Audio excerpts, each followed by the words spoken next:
स्वागत है दोस्तों आपका डीके ऑनलाइन जॉब पन्ना में। भर्ती प्रक्रिया में सबसे पहले फिजिकल होगा, जिसमें 1.6 किलोमीटर की दौड़ लगवाई जाएगी और पुलअप, लंबी कूद, ऊंची कूद जैसी एक्टिविटी भी करवाई जाएगी और फिर वहीं पर डॉक्यूमेंट चेक किए जाएंगे, जिसके बाद सिलेक्टेड कैंडिडेट का मेडिकल होगा और फिर लिखित परीक्षा ली जाएगी। तो इस तरह से अग्निपथ भर्ती की प्रक्रिया रहेगी और इस दौरान फिजिकल के समय ही डॉक्यूमेंट वेरिफिकेशन होगा। तो इसलिए आपको ध्यान रखना है कि भर्ती के समय ही आपको अपने सभी डॉक्यूमेंट लेकर जाने हैं, क्योंकि अगर कोई डॉक्यूमेंट आपका छूट गया तो आपको आगे भर्ती में समस्या आ सकती है, आपकी भर्ती भी रुक सकती है, क्योंकि बाद में कोई किसी तरह का डॉक्यूमेंट वेरिफिकेशन नहीं होगा, कोई किसी तरह की सुनवाई नहीं होगी। तो कौन कौन से डॉक्यूमेंट आपको लेकर जाने हैं और डॉक्यूमेंट वेरिफिकेशन की प्रक्रिया क्या होगी, आइए इसके बारे में विस्तार से जानते हैं।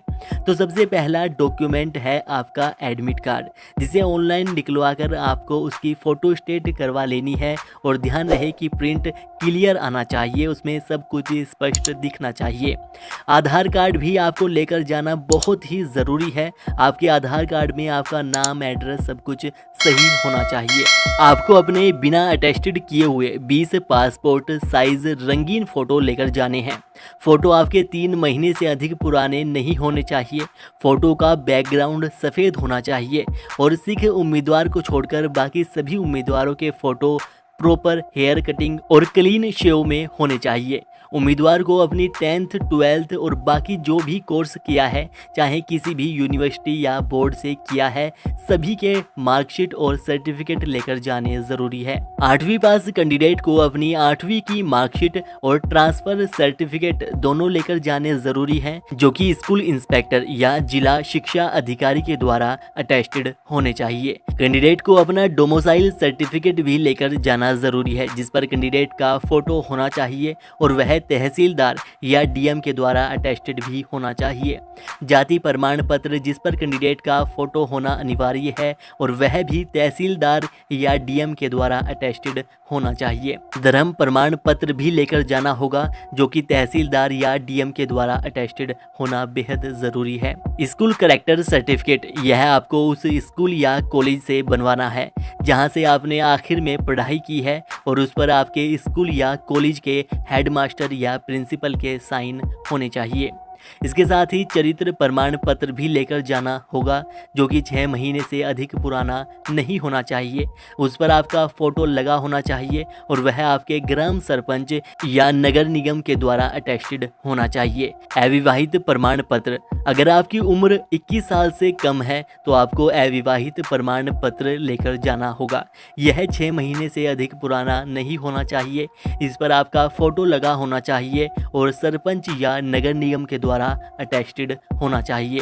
निवास प्रमाण पत्र भी लेकर जाना होगा, जो कि ग्राम सरपंच या नगर निगम के द्वारा अटेस्टेड होना चाहिए।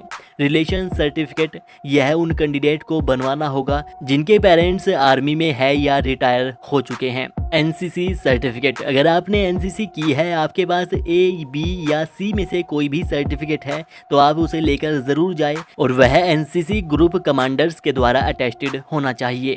एनसीसी के अलग अलग सर्टिफिकेट के हिसाब से बोनस मार्क्स मिलेंगे, जिनका लिखित परीक्षा में बहुत फ़ायदा कैंडिडेट को मिलेगा। तो उसके लिए हमने वीडियो बना रखी है, जिसका लिंक हम आपको नीचे डिस्क्रिप्शन में दे देंगे। स्पोर्ट सर्टिफिकेट भी लेकर जाना होगा। अगर उम्मीदवार ने जिले स्तर पर, राज्य स्तर पर या अंतर्राष्ट्रीय स्तर पर कोई गेम खेल रखा है तो उसका सर्टिफिकेट भी कैंडिडेट को लेकर जाना ज़रूरी है। उसके भी कैंडिडेट को एक्स्ट्रा नंबर मिलेंगे, जिनका लिखित परीक्षा में कैंडिडेट को फ़ायदा मिलेगा। तो वह सर्टिफिकेट पंजीकरण संख्या के साथ सरकारी संस्थानों से अटेस्टेड होना चाहिए, तभी वह मान्य होगा। इसके साथ ही पुलिस वेरिफिकेशन सर्टिफिकेट भी कैंडिडेट को लेकर जाना ज़रूरी है। पुलिस सर्टिफिकेट कैसे बनवाना है, इसके लिए भी हमने वीडियो बना रखी है, उसका लिंक भी आपको नीचे डिस्क्रिप्शन में मिल जाएगा। वैक्सीनेशन सर्टिफिकेट, उम्मीदवार को अपना कोविड-19 का वैक्सीनेशन का सर्टिफिकेट लेकर जाना ज़रूरी है, जिसे आप ऑनलाइन अपने मोबाइल नंबर की सहायता से निकलवा सकते हैं। तो दोस्तों, ये सभी डॉक्यूमेंट और इनकी कम से कम 2 फोटो स्टेट कैंडिडेट को भर्ती के समय लेकर जानी ज़रूरी है। तो इन सभी डॉक्यूमेंट को अभी से बनवाना शुरू कर दीजिए, क्योंकि नोटिफिकेशन में साफ साफ कहा गया है कि कोई भी डॉक्यूमेंट ना होने पर उस कैंडिडेट की भर्ती को रोक दिया जाएगा, उसकी भर्ती नहीं होगी। हम इन सभी डॉक्यूमेंट की लिस्ट नीचे डिस्क्रिप्शन में भी आपको शेयर कर रहे हैं, जिससे कि आपको आसानी होगी। और इनमें से कोई भी डॉक्यूमेंट अगर आपको नहीं पता है कि वह कैसे बनवाना है, तो उसके बारे में भी आप हमें नीचे कमेंट करके पूछ सकते हैं। बाकी आपका कोई भी सवाल है तो आप हमें नीचे कमेंट कीजिए, वीडियो को लाइक और अपने दोस्तों में शेयर कीजिएगा और चैनल को सब्सक्राइब करके बेल आइकन भी दबा लीजिएगा।